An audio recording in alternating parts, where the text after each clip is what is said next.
की महिमा है न्यारी, हाथ में मोदक लड्डू मूंछ पे सवारी। गणपति देवा की महिमा है न्यारी, हाथ में मोदक लड्डू मूंछ पे सवारी। और भक्तों दर्शन कर लो, चरणों में इनके शीश धर लो। और भक्तों दर्शन कर लो, चरणों में इनके शीश धर लो। जो भी मांगोगे वही मिल जाएंगे, मिल जाएंगे, अरे मिल जाएंगे। आला रे आला गणपति आला, किस्मत का ताला खुल जाएंगे। आला रे आला गणपति आला रे, किस्मत का ताला खुल जाएंगे।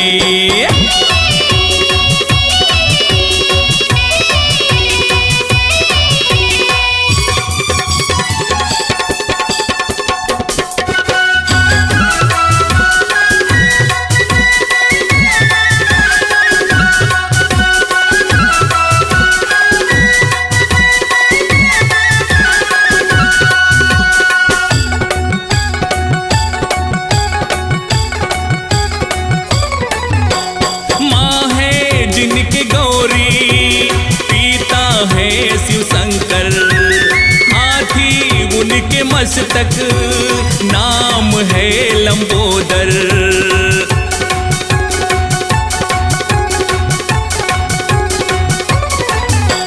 माँ है जिनके गौरी पिता है शिव शंकर, हाथी उनके मस्तक नाम है लंबोदर।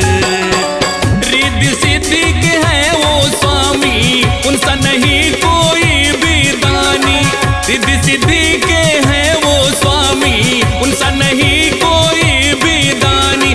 पत्थर में भी फूल खिल जाएंगे, खिल जाएंगे, अरे खिल जाएंगे। आला रे आला गणपति आला, किस्मत का ताला खुल जाएंगे। आला रे आला गणपति आला रे, किस्मत का ताला खुल जाएंगे।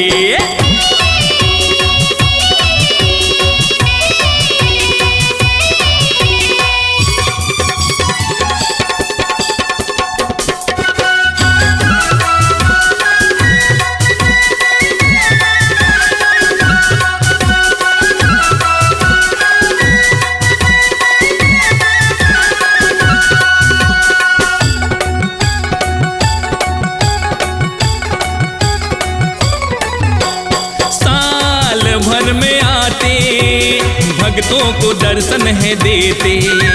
घर घर होती है पूजा, लोग खुशियां मनाते।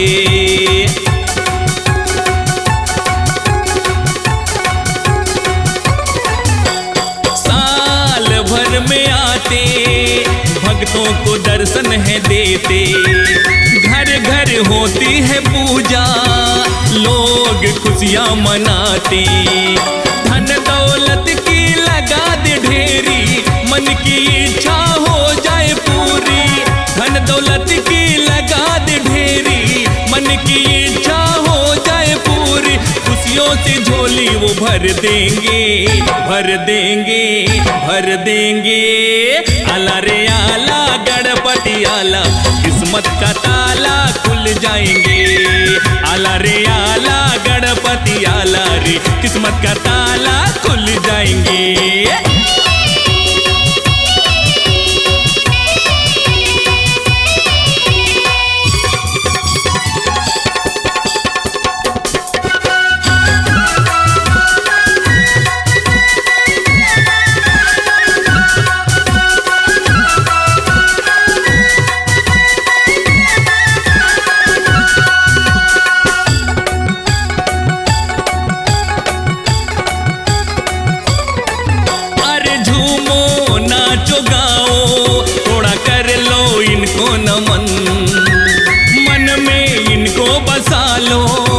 सफल हो जाएगा जीवन।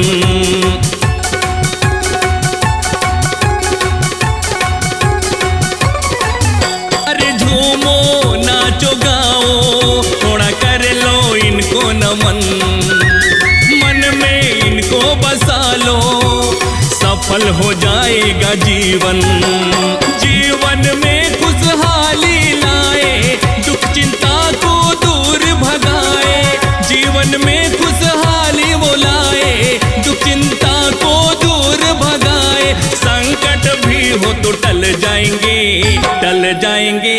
टल जाएंगे। आला रे आला गणपति आला, किस्मत का ताला खुल जाएंगे। आला रे आला गणपति आला रे, किस्मत का ताला खुल जाएंगे।